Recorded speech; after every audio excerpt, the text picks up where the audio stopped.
नमस्कार दोस्तों, मैं आपका दोस्त आकाश। उम्मीद करता हूँ आप सब ठीक ठाक होंगे और बाहर आने के लिए तड़प रहे होंगे। शुरू करते हैं आज की वीडियो। आज की वीडियो में जो हमारा टॉपिक रहेगा वो रहेगा कि आप यूक्रेन में पीआर कैसे ले सकते हैं।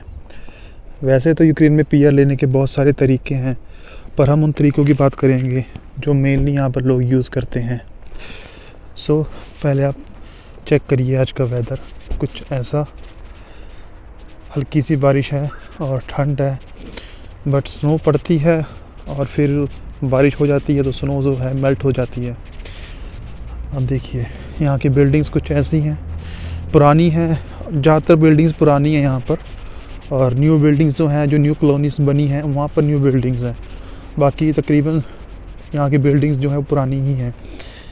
ये देखिए बच्चे स्कूल वगैरह से आ रहे हैं मेरे हिसाब से। तो हम ये पार्क है, यहाँ बैठते हैं और फिर आपसे बात करते हैं आराम से कि यूक्रेन की पीआर लेने के क्या तरीके हैं जो कि मोस्ट पॉपुलर हैं, जो कि यहाँ पर ज़्यादातर लोग यूज़ करते हैं। शुरू करते हैं हम। पहले तो यहाँ पर जो मेन तरीका है पीआर लेने का वो तो ये है कि यहाँ पर जो यहाँ के यूक्रेन का सिटीज़न है, अगर उससे आप शादी करते हैं तो आपको विदिन 2 ईयर्स, आफ्टर 2 ईयर्स के बाद आपको पीआर मिल जाती है। और इसमें इसका प्रोसेस ये है कि पहले जब आपने शादी करनी है, आप जब यूक्रेन के अंदर होने चाहिए, फर्स्ट रिक्वायरमेंट। उसके बाद आपके पास यहाँ पर शादी करने का प्रॉपर तरीका और प्रॉपर रीज़न होना चाहिए। और उसके बाद आप जब शादी कर लेते हैं यहाँ पर, उसके बाद आपको 1 ईयर की टीआरसी मिलती है। और 1 ईयर की टीआरसी जो होती है, जब वो ख़त्म हो जाती है फिर वो रिन्यू होती है और फर्दर 2nd ईयर के लिए। टोटल 2 साल रहने के बाद आप पीआर अप्लाई करते हैं, जो कि आपको विदिन 6 मंथ और विदिन 3 मंथ मिल जाती है। ये डिपेंड करता है city to city. Total 2.5 years के अंदर आपको पीआर मिल जाती है। ये तो हुआ पहला, अगर आप यूक्रेन के सिटीज़न से शादी करते हैं तो। और इसमें ये अच्छी बात है कि अगर आप कि अगर आपकी कॉन्ट्रैक्ट मैरिज नहीं है, आपका जो आपकी मैरिज हो रखी है वो आपकी ओरिजिनल मैरिज है, रियल मैरिज है, तो आप after PR means after 2.5 years आप पासपोर्ट के लिए अप्लाई कर सकते हैं, जो आपको विदिन 3 to 4 मंथ्स के अंदर मिल जाता है। ओवरऑल टोटल 3 साल के अंदर अगर आपका जो शादी है, आपकी जो मैरिज है, अगर वो ओरिजिनल है, असली है, तो विदिन 3 ईयर्स आप पासपोर्ट यहाँ का ले सकते हैं। ये तो हुआ आपका फर्स्ट वे। सेकंड वे के अंदर ये है कि अगर आपने पीआर लेनी है तो अगर यहाँ पर यूक्रेन के अंदर कोई फॉरेनर है जिसके पास पीआर है यहाँ की यूक्रेन की, उससे अगर आप शादी कर लेते हैं तो आपको पीआर जो है विदिन 3 to 6 मंथ्स मिल जाती है। और उसके अंदर भी सेम क्राइटेरिया वही है कि आपके पास यहाँ पर वैलिड टीआरसी होनी चाहिए, तभी आप शादी कर सकते हैं। और अगर आप यहाँ पे टूरिस्ट पर हैं तो आप शादी तो कर सकते हैं, बट आपको टीआरसी नहीं मिल पाएगी। ये बात कर रहा हूँ मैं, अगर आप सिटीज़न से शादी करते हैं तो। पर अगर आपके पास सब कुछ है, टीआरसी है, तो आप यहाँ पर पीआर जो होल्डर है उससे शादी करते हैं। और आफ्टर मैरिज के बाद जब आप अपना अप्लाई करते हैं इमिग्रेशन परमिट, तो वो आपका विदिन 1.5 मंथ में आ जाता है। और उसके बाद आप अप्लाई करते हैं पीआर कार्ड के लिए, जो कि 15 से लेकर 20 दिन में आ जाता है ईज़िली। इसमें ओवरऑल 3 से लेकर 6 मंथ लगते हैं आपके।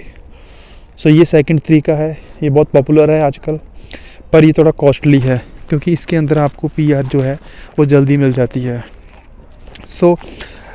पहले जब हम आज से अगर बात करें 2-3 साल पहले की बात करें, तब ये बहुत सस्ता हुआ करता था, बहुत सस्ता। उस टाइम पर ये आप लगा लीजिए कि अगर आपने सिटीज़न से शादी करके पीआर लेनी है तो ये अराउंड आपका $2500 या $3000 में आपका सब कुछ हो जाता था। मैं बात कर रहा हूँ अमेरिकन डॉलर्स की। और अब यही जो आपका ये जो पीआर है, अगर आप सिटीज़न से शादी करके लेते हैं तो ये आपकी तकरीबन अब 4 से लेके $5000 तक पहुंच चुकी है। जो इसका लोग रेट ले रहे हैं, जो प्राइस ले रहे हैं, आप जो मर्जी कह लीजिए इसको, आप है सब कुछ इलीगल ही है पर यहाँ पर चलता है। और अगर आपने पीआर से शादी करके पीआर लेनी है, जो सिटीज़न नहीं है यहाँ का बट पीआर होल्डर है, उसमें आपको जल्दी पीआर मिल जाती है, तो उसका प्राइस जो है बहुत हाई हो रखा है। वो ऑलमोस्ट आप 6,000, 6,500, 7,000 तक पहुँच जाता है बहुत ईज़िली। सो मैं यहाँ पर कोई प्रमोट नहीं कर रहा आपको इस तरह से कुछ करने के लिए, बट मैं सिर्फ बता रहा हूँ आपको कि यहाँ पर ये वे हैं और इन तरीक़ों से आप पीआर ले पाते हैं। और ये प्राइस चल रहा है, प्राइस कहीं पर कम भी हो सकता है और कहीं पर ज़्यादा भी हो सकता है। ये डिपेंड करता है कि आपको वो एजेंट आपको कितना बेवकूफ़ बना रहा है। पर स्टैंडर्ड प्राइस जो है वो यही चल रहा है आजकल। सो ये 2 तरीके थे जो बहुत ही पॉपुलर हैं। तो उम्मीद करता हूँ कि आपको उसमें समझ आ चुका होगा। सो प्लीज़ मैं कहता हूँ कि आप इन तरीक़ों पे मत जाएं। अगर आपने पीआर लेनी है तो आप प्रॉपर यहाँ पर, अगर आपका हो सके तो प्रॉपर आप यहाँ पर अपना शादी कीजिए और फिर पीआर लीजिए, क्योंकि कॉन्ट्रैक्ट मैरिज जो आप करते हो उसमें आपको रिस्क बहुत रहता है। क्योंकि इसमें ऐसा होता है कि अगर आप बात करें फ़र्स्ट वाली मैरिज की, जिसमें यूक्रेनियन सिटीज़न से आपकी शादी होती है, उसमें आपको तकरीबन 2 साल एजेंट के अंडर रहना पड़ता है। तो कई बार ऐसा होता है कि एजेंट ने आपसे डील कुछ की है, फॉर एग्ज़ाम्पल $4,000 की, बट आपको वो आफ्टर 1 ईयर, जब आपका पहला साल ख़त्म हो जाता है टीआर का और आपने सेकंड ईयर के लिए अपनी टीआर से रिन्यू करवानी है, तो वो आपको कहेगा कि मेरे को एक्स्ट्रा पैसे पे करो, या लड़की बोलेगी कुछ भी, तो आपको देने पड़ेंगे क्योंकि आप ऑलरेडी फंस चुके हो। सो ये भी बड़ी प्रॉब्लम है यहाँ पर। एजेंट हैं, कहते कुछ हैं करते कुछ हैं, मतलब बहुत गंदा सिस्टम है यहाँ का, करप्ट है पूरा एकदम सिस्टम। ये नहीं कि यहाँ के लोग तो हैं, जो तो है ही हैं, बाकी जो हमारे खुद के लोग हैं आपके एशियंस, आप इंडियन, पाकिस्तानी, या मतलब कोई भी लगा लीजिए आप। मैं ये नहीं कह रहा कि मैं किसी को बोल रहा हूँ, मैं खुद एक इंडियन हूँ तो मैं अपनी खुद की बात भी कर रहा हूँ कि हमारे खुद के जो लोग हैं वही एक दूसरे की टांग खींचने में लगे हुए हैं। यहाँ पर हर कोई जो उतरता है, आज एयरपोर्ट से उतरा अगले दिन वही एजेंट बना हुआ है कि हम एजेंट हैं, हमसे काम करवाओ। और ख़ुद को चाहे कुछ पता हो या ना हो, चाहे उनको रशियन लैंग्वेज का अ भी ना आता हो कि अ क्या होता है। सो उम्मीद है आप समझ गए होंगे। सो ये बात है, और आप ख्याल रखें अपना। और अगर आपको कुछ लगा कि इसमें कुछ कमी है तो आप कमेंट में लिख के बता दीजिए, क्योंकि मैं सब कुछ यहाँ पर ऑफिशियल नहीं बोल पाऊँगा। सो अगर आपने और कोई इन्फॉर्मेशन लेनी है तो आप कमेंट कर दिए, मैं आपका ज़रूर रिप्लाई करूँगा। सो ठीक है, आज के लिए इतना ही, मिलते हैं किसी और वीडियो में, तब तक अपना ख्याल रखें। Okay bye.